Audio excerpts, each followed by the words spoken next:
Água, bem essencial à vida. Recurso que satisfaz as necessidades básicas dos homens.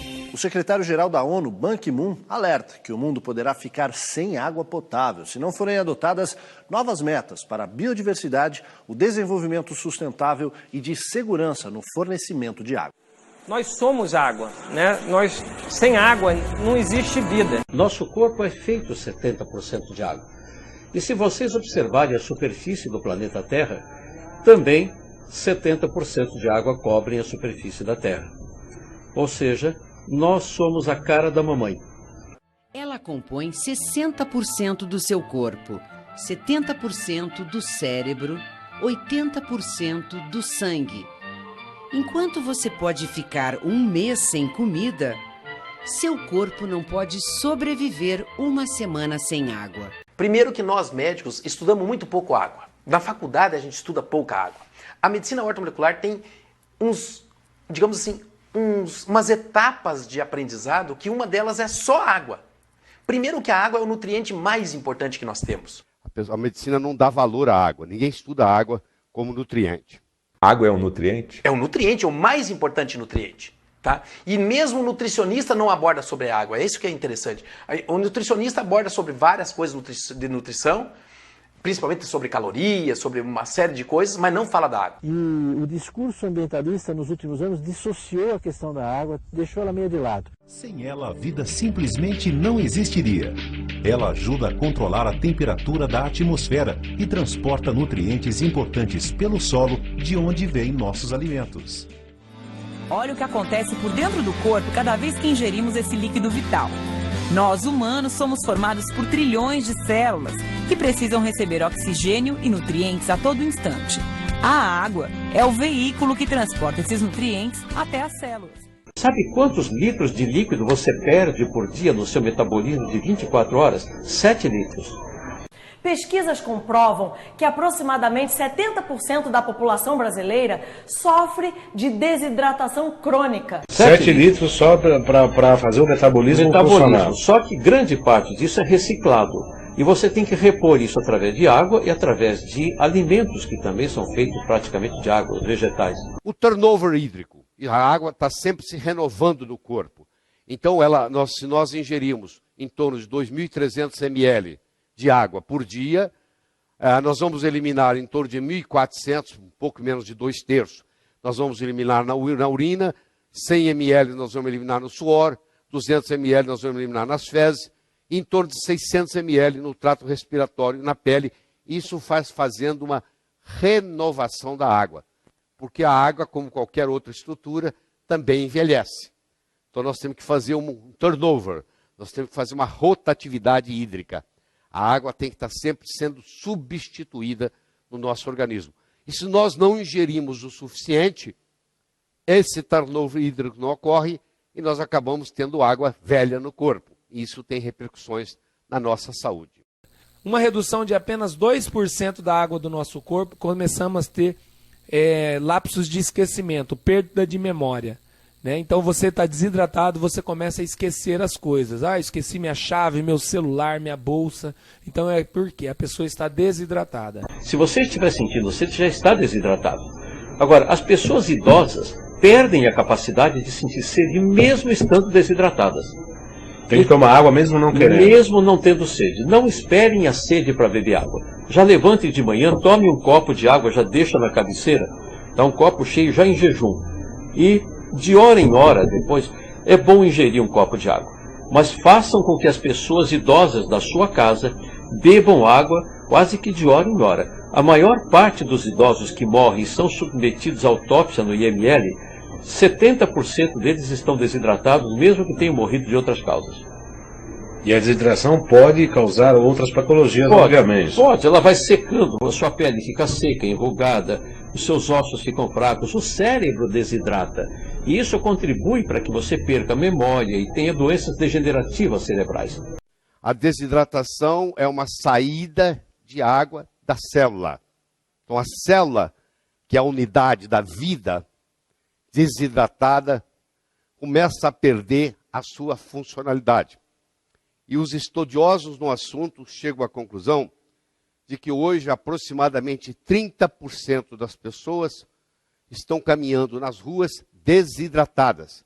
De 2 a 4 litros de água por dia hidrata o corpo, diminui a viscosidade do sangue e ajuda a eliminar substâncias nocivas ao nosso organismo. Mas não é qualquer água que faz isso. Não é qualquer água que faz isso. Todo mundo se resume a falar que tem que tomar 2 litros de água por dia, e ponto. Exato, e não fala que tipo de água é e que tudo que é água é igual, e é o contrário.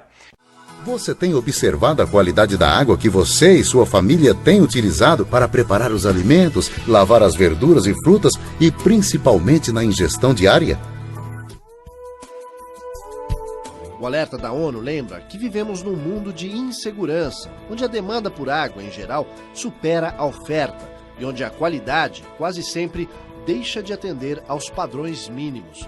Muitas pessoas estão voltadas apenas para trocar de carro, comprar eletroeletrônicos novos, equipamentos para suas empresas e esquecendo do mais importante para a sua saúde. A grande preocupação é a qualidade da água. É a qualidade da água. É a qualidade da água. Então, a contaminação é um fenômeno mundial. A água está sendo contaminada em grande escala em todo o mundo. Para você saber se uma água é boa, se ela vai servir mais como remédio do que como tóxico, tem 5 características importantes que você tem que considerar numa água. A primeira é a pureza. Ela tem que ser pura, mas não é suficiente. É necessário, mas não é suficiente. A maioria das pessoas consome a água da torneira. Mas o que elas não sabem é que podem estar consumindo água contaminada. A água que vocês bebem da torneira, seja filtrada ou não, ela é uma água que é coletada de rios, de lagos, que passam por diversas cidades, muitas delas sem tratamento de esgoto. Pesquisa feita pelo Instituto Brasileiro de Geografia e Estatística revela que 60% de todo o lixo produzido no país não recebe nenhum tipo de tratamento. A parte líquida do lixo contamina os mananciais e águas subterrâneas, as maiores fontes de captação de água para tratamento e consumo. A situação de água em todo o Brasil é preocupante e tem sido destaque no noticiário. Este é o Rio Guandu, formado por águas que cortam parte do estado de São Paulo e toda a Baixada Fluminense. Ao longo desse trecho, são despejadas toneladas de esgotos doméstico e industrial. E é aqui que é captada a água para 9 milhões de brasileiros.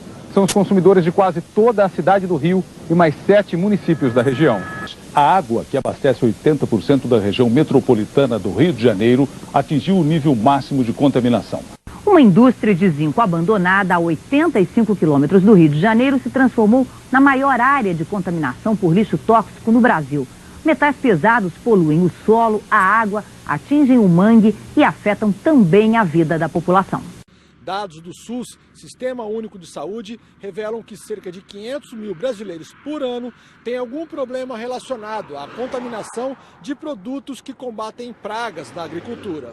Além do impacto social por conta da ingestão e inalação dos agrotóxicos, a contaminação pode afetar diretamente os mananciais hídricos, como córregos e rios, próximos às áreas agrícolas.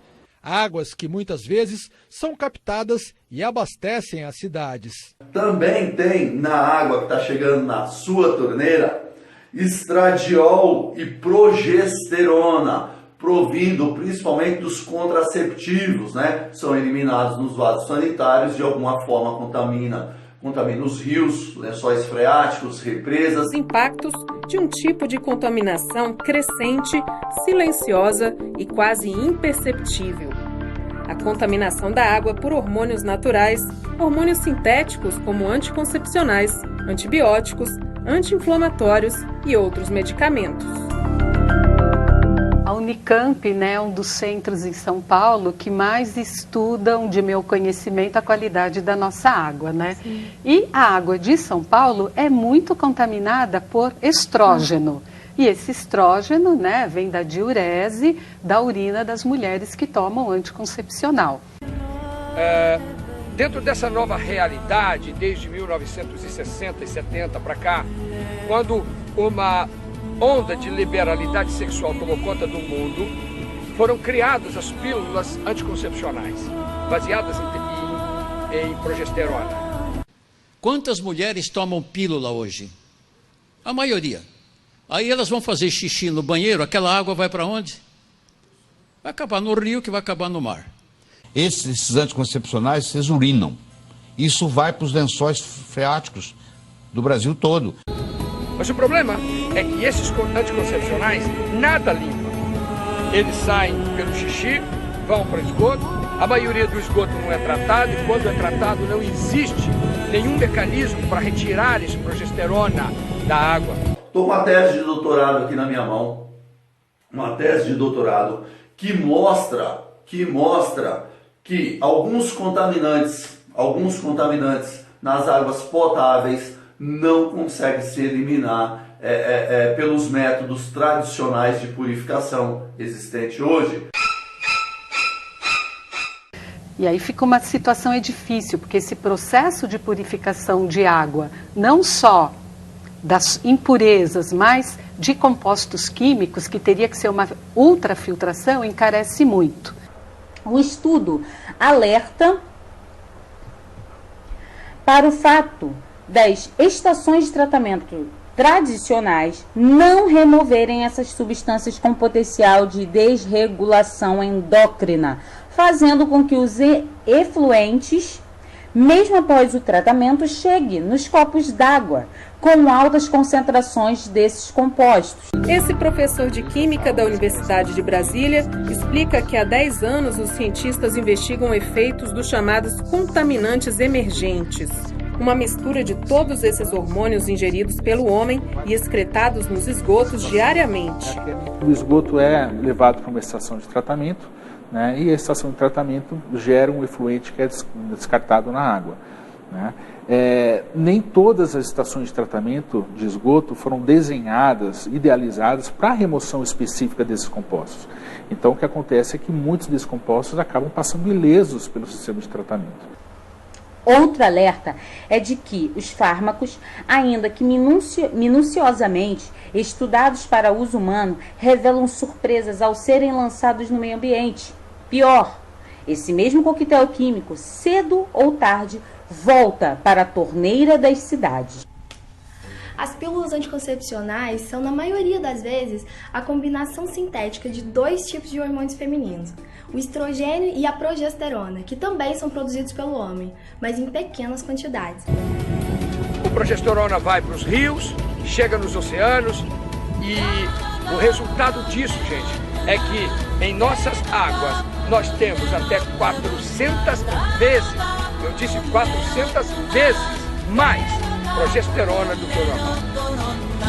O resultado disso, a natureza está produzindo só fêmeas.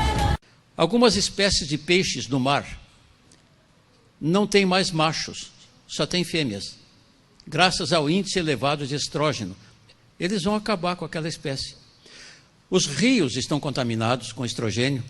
O pessoal dá hormônio para os animais de corte engordarem e aumentarem. Eles fazem xixi no chão, vai para o lençol freático.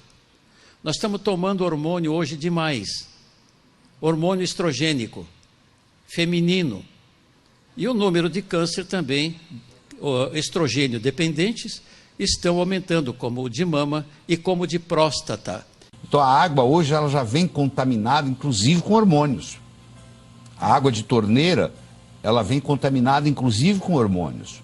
Ela é colocada... E quando ela passa pelo purificador, pelo filtro? Depende do tipo do filtro. Tem filtro que elimina os hormônios.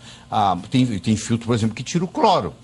Nós, seres humanos, estamos recebendo uma carga de progesterona terrível nas águas que são limpas dos rios e são trazidas para os tratamentos e são jogados nas torneiras. Nossos meninos, na idade de adolescência, na puberdade, eles estão tomando 400 vezes mais progesterona do que um homem poderia nem imaginar ter. 90% das águas residuais não recebem tratamento, contaminando rios, lagos, fontes subterrâneas e mares. São rios que abastecem a capital baiana. Que levar água potável para a população e tratar o esgoto antes que polua rios e mananciais são grandes desafios. A crescente poluição de rios e mananciais faz com que mais produtos químicos sejam usados para se tratar o mesmo volume de água. E muita gente até quer saber se esses rios estão em condições de abastecer com segurança a capital, a água que chega de alguns rios poluídos. Essa água toda horrível, morta, sem vida nenhuma, tem que ser tratada para consumo humano. Para tratar essa água, as redes de tratamento utilizam altas quantidades de produtos químicos, substâncias que podem fazer mal à saúde. Produtos químicos, como cloro e sulfato de alumínio, são adicionados à água para torná-la potável. Você tem o aumento do consumo do produto químico em função do aumento da poluição dos mananciais. Afeta de alguma maneira a qualidade da água? Quanto mais poluído tiver um rio, Adriana, mais trabalho vai ter a empresa de saneamento para tratar adequadamente essa água. Mais dinheiro gasto. Mais dinheiro gasto e tal, e trazer a população. E para tratar essa água, ele tem que botar uma série de aditivos. Então, além de ter que gastar mais recursos com isso, a água também vai sendo modificada em termos da sua qualidade para abastecimento público. Então é um processo extremamente danoso. Mesmo com o pré-tratamento hoje realizado, não há como garantir que a água que chega às torneiras seja 100% saudável. Ao sair das estações de tratamento, a água ainda passa por mais situações contaminantes antes de chegar à casa do consumidor.